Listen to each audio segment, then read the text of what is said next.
Okay, bit of science that's relevant here is the work of epilepsy researcher Wilder Penfield, who in the Mm. 1950s stimulated various parts of the back of the brain looking for the locus of epileptic fits. And what he discovered as he worked his way up the back of the brain was that subjects reported seeing ever more complex representations, starting at the lower levels with sort of lines and shapes, moving up to sort of generic archetypes, maybe sort of cars and dogs and chairs, until he arrived at the hippocampus at the top, which, when stimulated, gave rise to very specific, fully formed memories. And these results fed into this sort of long process of science, of neuroscience, concluding that the brain stores generic models of shapes and objects is like a kind of reference log to which it then Mm. compares sensory information in order to model its kind of best guess of what it's perceiving and then to predict what's going to happen next. This is the sort of new, relatively new predictive processing approach to neuroscience, which is pretty much the consensus now. So, Andrew, can you just give us a quick overview of why Penfield's results were so important to modern neuroscience's understanding of the way we model the outside world in our head, instead of just receiving direct perceptive knowledge about it, as we might sort of think? It was like, okay, there's a box. That box is out there in the real world. It's not quite the way we do it. Yeah, I mean, that's how most people think about perception, is that the brain is like a video camera, kind of recording, taking snapshots of what is happening outside there in the world.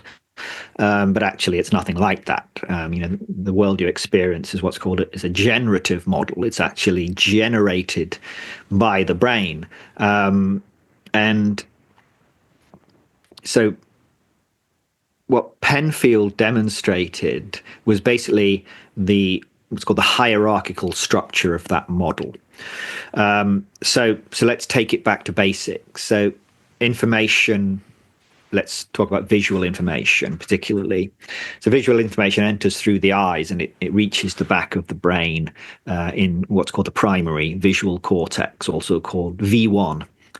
And this basically stimulates very messy and noisy and ever-changing patterns of information at the back of the brain, patterns of cortical activity that are incredibly difficult to make sense of. It's just a mess. It's always, whenever you move your eyes, whenever you move your head, that pattern of activity at the back of your brain is always changing. And that's the closest your brain will ever get, in a way, to the environment visually, is that pattern that's received by this very large area at the back of the brain, which is kind of what's called a retinotopic map. It forms a complete map of your visual field. So the information hits the retina, and then it's transmitted to this area V1. So the problem the brain has then is how do you use that pattern, this very messy, noisy pattern of neural activity at the back of the brain, and actually use it to actually make sense of the world? How do you use that? I mean, what's the purpose of sensory information if it's not to make sense of the world, to know, how to catch some prey, or how to escape a predator, or how to find a mate? This is what your senses are for, of course. And so the brain has to have some kind of strategy to make sense of this messy pattern at the back of the brain. So what it does is it has another level of the cortex that sits above the primary visual cortex, that's kind of has a bird's eye view.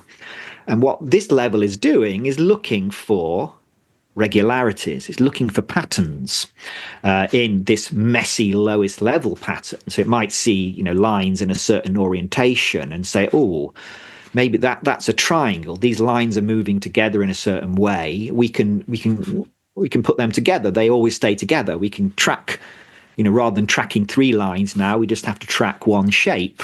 This looks like, this could be like is better to be tracked as a circle, for example. So you're kind of taking basic lines moving in with certain orientations in certain directions and trying to form shapes from them, because then you need to keep track of much less then, and it becomes slightly less messy. And then there's another layer above that layer that's looking for patterns within these shapes. So it's saying, oh, wait a minute, you've got two circles there. They seem to be together all the time. And then there's this kind of oblong shape, which is also seems to be, and they're in this particular arrangement. We should keep those together. That's a face, of course. We would recognize that as a face now. And that applies really to all objects. And at the very, very top of the hierarchy, well, before we get to the hippocampus, which we can talk about a bit later, at the very top of the hierarchy, you've got this kind of overall high-level model that doesn't really contain individual details. They're all at the bottom, but kind of broadly tells you what's going on. So, now I'm talking to Freddie Drabble, and I have a model of you in my brain, and that model at the highest level is always there, and it's kind of always the same, really, whenever I'm talking to you. But then at each lower level, we have the details that are kind of modeled at these lower levels of the hierarchy. And right at the bottom, you've got all of this mess. So in a way, what the brain is doing is imposing meaning on, finding order in this hierarchical fashion from what is this incredibly messy pattern of sensory information arriving from the senses. And that's the world that you experience. That is your subjective world. It is this hierarchically constructed model from this noisy pattern of sensory information. So you're not seeing the world as it is, so to speak. You are seeing the world that is constructed by your brain from this pattern of sensory information arriving at the primary visual cortex.